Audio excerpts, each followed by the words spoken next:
In a quiet village by the edge of a vast, mist-covered lake, there lived an old woman named Alicia. Her cottage stood at the farthest edge of the village, nestled beneath the shade of ancient trees that had witnessed the rise and fall of generations. She was a woman of few words, with hair as white as the first winter snow, and eyes that held the depth of countless forgotten stories. The villagers spoke of her with a mix of respect and superstition, for it was said that Alicia was no ordinary woman. She was a keeper of secrets, a guardian of lost knowledge, and some even whispered that she was a witch. Alicia had lived alone for as long as anyone could remember. She rarely ventured into the village, only appearing when summoned to help with matters that the village healer could not resolve. When someone fell gravely ill, or a child was born under strange circumstances, the villagers would send for Alicia, and she would come, bringing with her strange herbs and a quiet, knowing presence. And always, without fail, she would leave behind an air of mystery and a solution that seemed to defy explanation. But despite the whispers and superstitions, Alicia had never harmed anyone. In fact, many lives had been saved by her touch, and many hardships eased by her wisdom. Still, she remained a figure apart, shrouded in the mist of the lake and the shadows of the forest. Alicia's story was not one she shared freely, but if you had the patience to listen and the courage to ask, you might find yourself sitting by her hearth one evening, listening to the tale of her long life. She was not always old, of course. Once, long ago, Alicia had been young and full of life, like any other girl in the village. She had grown up in the same cottage she now inhabited, a home passed down through generations of her family. Her mother had been a healer, and her grandmother before that, and so it was expected that Alicia would follow in their footsteps. But Alicia had dreams that stretched far beyond the boundaries of the village. She had always felt a pull toward the unknown, a longing to see what lay beyond the misty lake and the thick forest.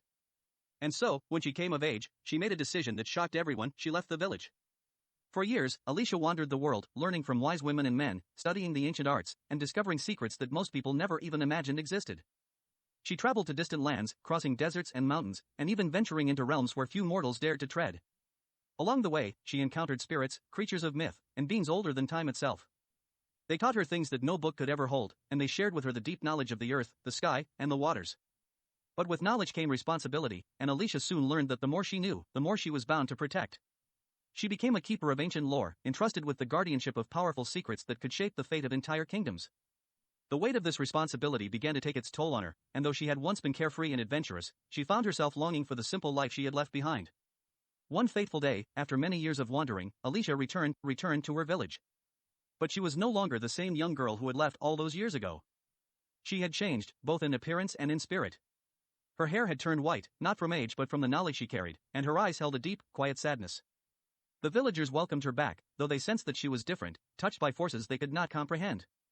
And so, Alicia settled into her old home, content to live a life of solitude. But the world had not forgotten her, nor had the powers she had encountered. From time to time, travelers would come to her door, seeking her wisdom or her help. Sometimes they brought news of distant lands, and other times they brought trouble. Alicia helped when she could, always mindful of the balance she had been taught to maintain. But as the years passed, the visits from travelers grew fewer, and the village around her changed. New generations were born, and the old ways began to fade. Alicia watched as the village grew larger, more connected to the outside world. The misty lake and the dark forest became less mysterious, as roads were built and travelers became more common. Alicia herself became more of a legend than a person, the stories of her fading into myth. The villagers still sent for her in times of great need, but fewer and fewer remembered her as she had once been. The children who were born in the village no longer knew her name, and the elders who had once whispered about her had long since passed away. Yet, Alicia remained, quietly watching over the village and the land around it. She knew that her time was drawing near, that the weight of the knowledge she carried would soon pass to another. But she was not afraid.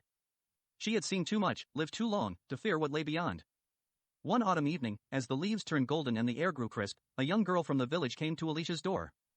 The girl was no older than 12, with bright eyes and a curiosity that reminded Alicia of herself long ago. "Are you the old woman who knows everything?" the girl asked, standing on the threshold of Alicia's cottage. Alicia smiled, her wrinkled face softening. "Not everything, child. But I know enough." The girl looked at her with wide eyes. "I want to learn. Will you teach me?" For a long moment, Alicia studied the girl. She saw in her the spark of something familiar, something that had once burned brightly within herself. Perhaps this was the one who would carry on her legacy, who would guard the knowledge of the old ways and protect the secrets of the world. Alicia nodded slowly. "Very well. But know this, knowledge is a heavy burden, and the path you seek is not an easy one. Are you certain this is what you want?" The girl nodded eagerly. "Yes. I want to know the things that others don't." And so, Alicia began to teach her. The lessons were slow and careful, for Alicia knew that true wisdom could not be rushed. The girl learned about herbs and healing, about the spirits of the land, and the balance between light and dark. She learned to listen to the wind, to watch the stars, and to understand the language of the earth. As the seasons turned, the girl grew into a young woman, and Alicia felt the weight of her years more heavily. She knew that her time was coming to an end, but she also knew that the village and the world would be in good hands. One winter's night, as the first snow began to fall, Alicia lay in her bed, feeling the gentle pull of the other world calling to her. The young woman, her student, sat by her side, holding her hand. "Thank you," Alicia whispered, her voice soft but filled with warmth. "You will do well." The young woman nodded, tears in her eyes. "I will carry on what you have taught me."